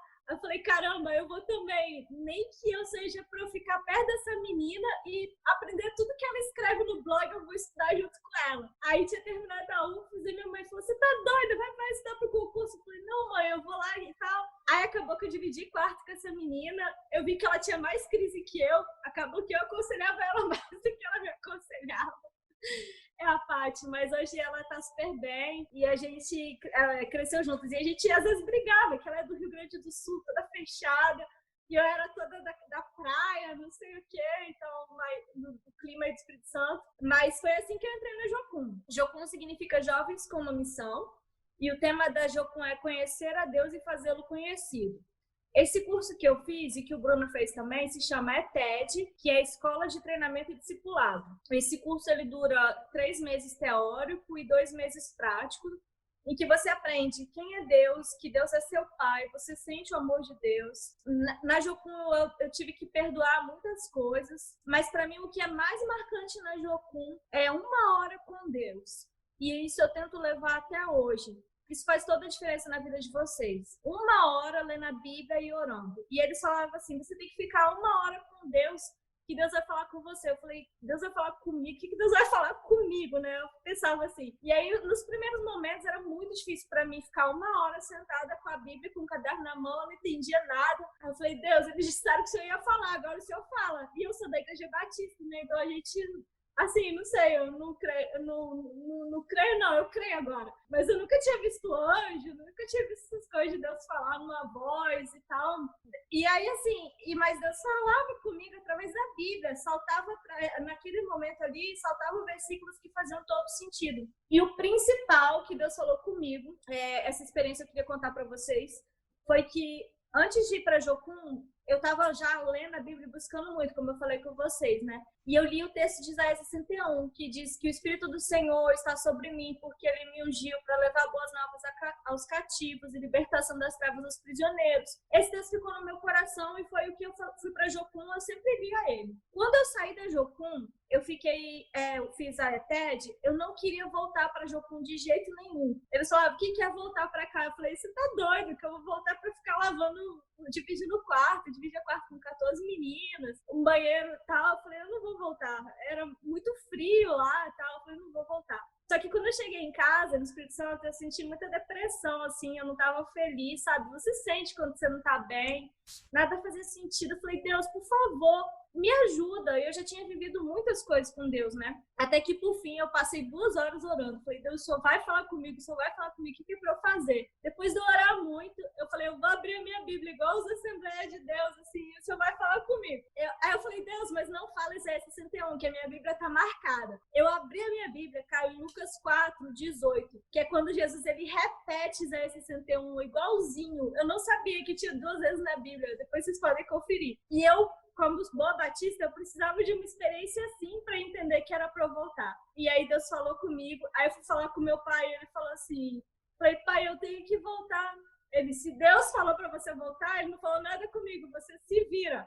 Aí eu peguei uma poupança que eu tinha lá e voltei, e fiquei mais 6 meses, que foi quando eu fui para o Chile. E depois eu voltei para casa e conheci a mais e Deus fez. E aí o resto é história. Pode falar. Umas dicas que eu sempre dou quando alguém me fala sobre a Jocum, né? Você pesquisar sobre as bases, conversar com alguém que fez alguma base, porque normalmente as ETEDs, mesmo tendo um conteúdo em comum, elas são aplicadas de maneira diferente, né? Algumas bases são voltadas para a justiça, outras são voltadas para a questão artística e tudo mais. Então, acho legal vocês pesquisarem sobre as bases, procurar gente que fez nos locais, que pode te dar uma direção melhor, assim, de qual base que pode ser melhor para você, entendeu? Porque nem sempre a base da sua cidade é boa, nem sempre a do seu amigo ali vai ser boa, não, que eu digo, vai ser boa para você, ou a do seu amigo vai ser boa para você. Então, é bom você conversar e buscar isso antes de ir para um local, assim. Inclusive tem eu lá, tem a Lili aí, que também é da base de Jocum de Contagem. Então, assim, é só procurar que vocês encontram os jocumeiros nas redes sociais perdidos aí, gente. Sobre a pergunta do Bruno, eu vou juntar junto com a da Eloá, na questão de falar Jesus, polícia secreta, essas coisas. O Homero, ele foi interrogado há 2 semanas atrás pela polícia secreta, ele não fala muito sobre isso, né? É bem delicado mesmo, mas a polícia secreta aqui, ela tá em cima da gente, e principalmente porque se ela sempre bate na pergunta, tem muçulmano na sua igreja? Tem muçulmano na sua igreja? Então, é muito complicado. A vantagem que a gente tem é a questão de estar dando apoio. Tem câmera na igreja, tem tudo. E assim, o que o Homero diz eles que vieram na igreja. E a vantagem que a gente tem é da gente ter o projeto de refugiados. Por quê? Porque o projeto de refugiados, para o governo, a gente trabalha com iraquianos cristãos, que são os que vieram, que a gente está realmente ajudando cristãos e pronto. Só que nos nossos projetos também tem sírios muçulmanos. E aí que entra a pergunta da Eloá. Eu entendo que missão é uma ação que exige explicação. Então, como que a gente mostra o amor para os sírios? A gente serve eles, a gente tem um projeto de mulheres que gera renda para eles, a gente dá cesta básica para eles, a gente faz distribuição de roupa para eles, o Bruno participou de várias coisas aqui. A gente serve eles. E aí eles perguntam, por que vocês estão fazendo isso? A missão é a ação que exige explicação. Mas por quê? A explicação é porque eu te amo. Mas por que você me ama? Porque Jesus me amou e eu preciso repassar esse amor para você. E o amor de Jesus, ele constrange quando você serve alguém. Por isso que a gente tem que servir os nossos inimigos mesmo. E você vê, assim, quando Estevão estava sendo apedrejado, ele orou por Paulo, no sentido assim, Deus, perdoa, eles não sabem o que eles estão fazendo. Há poder quando a gente ora pelas pessoas que nos perseguem. Então, há poder quando a gente ora pelos muçulmanos. Deus, ele vai colocar oportunidade. No meu caso, no Líbano, eu tive várias oportunidades nesse sentido em que eu tentava ser o mais Jesus possível. E é muito difícil, mas eu orava e falava, Deus, me ajuda a mostrar amor. Então, às vezes, alguém me dava uma resposta ríspida, eu ria e tentava, tipo, relevar. E eles perguntavam, por que você tá sempre de bom humor? Você tá sempre rindo, brasileira, não sei o quê.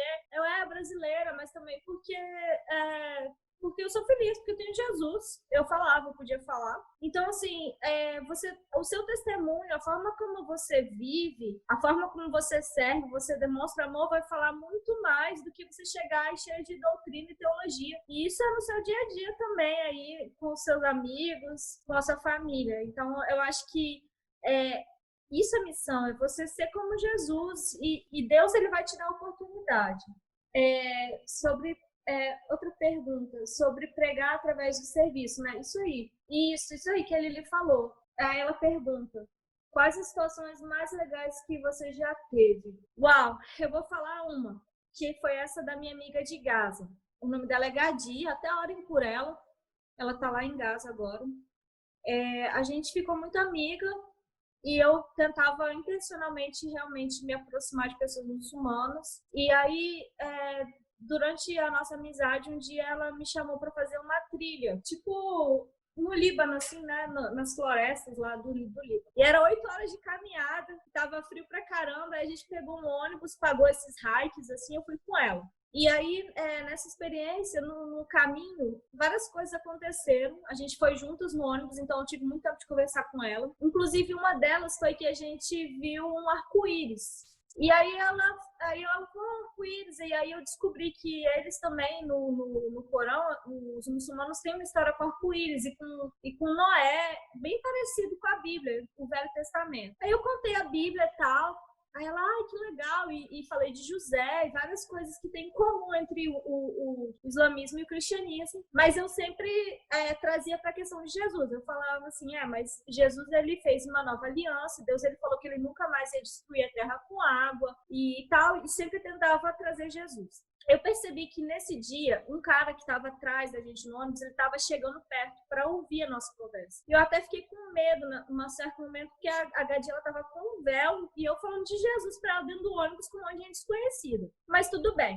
Só que nesse dia da trilha, eu esqueci de levar meu casaco. E tava muito frio, muito frio. Então a gente foi caminhando e teve um momento que eles falaram assim, quem estiver cansado pode ficar no ônibus que a trilha vai continuar. E eu tava morrendo de frio, eu falei, Gadi, eu não aguento mais. Eu falei, me perdoa, porque eu tipo assim, vim fazer a trilha com você e não vou conseguir terminar. Ela, de boa. E eu fiquei no ônibus, assim, frustrada com Deus. Eu falei, Deus, puxa vida, que cristão que eu sou, que eu não consegui caminhar com ela o resto da trilha, eu não consegui estar com ela nesse momento, né? Quando eu voltei da trilha, ela voltou do lado desse homem que estava ouvindo a nossa conversa. Aí foi, ferrou, né? Ele deve ter me queimado toda pra ela, né? Que eu tava falando de Jesus pra ela. Aí ele virou pra mim e falou assim, em português, Jesus te ama. Eu falei, o quê? Aí ele falou assim, Jesus te ama. Eu falei, como é que você sabe português? E quem é você? Tipo assim, né? Falando inglês com ele. Aí ele falou, olha, eu sou do Iraque, eu sou curdo e eu trabalho traduzindo pro R.R. Soares. Eu ouço as mensagens do R.R. Soares e eu sou contratado para traduzir pro curdo. Eu falei, misericórdia, o R.R. Soares chegou lá no Kurdistão. Aí ele foi e só falou isso. Eu falei, legal. E não falou mais nada. Durante a semana, eu estava caminhando com a Gadi um dia, voltando da faculdade, ela foi e falou assim, ela lembra daquela história? Lembra daquele cara no ônibus? Eu falei, sim. Ela, então, ele me convidou para uma célula. Eu, célula? Como assim? Ela falou, lembra que você não conseguiu caminhar comigo? Ele foi conversando comigo durante o restante da trilha, e ele disse que ele era muçulmano, que ele se converteu ao cristianismo e que ele era do Kurdistão. E ele falou comigo sobre como é se converter, tudo, e me convidou para uma célula aqui no Líbano. Aí eu, uau! E aí tudo fez sentido para mim naquele dia. E aí Deus falou muito comigo. Ele falou, Laís, às vezes a sua fraqueza é quando o meu poder se aperfeiçoa. Você não conseguiu completar a caminhada, mas eu coloquei alguém que tinha uma experiência muito mais marcante para a Gadi naquele momento, alguém que já tinha sido muçulmano e tinha se tornado cristão. E Deus colocou exatamente o cara atrás da gente para ouvir a conversa. Ele estava antenado do que eu estava tentando fazer e ele aproveitou a oportunidade e Deus usou a vida dele na minha fraqueza. Então acho que essa foi uma das experiências mais marcantes que eu tive. Sobre pregar através do serviço, essa pergunta. a questão dos batistas, realmente, a gente vê que é o poder do Espírito Santo mesmo, a Bíblia. E não tenha medo que o Espírito Santo de Deus vai te levar a experiências incríveis que você nunca imaginou quando você sai da zona de conforto.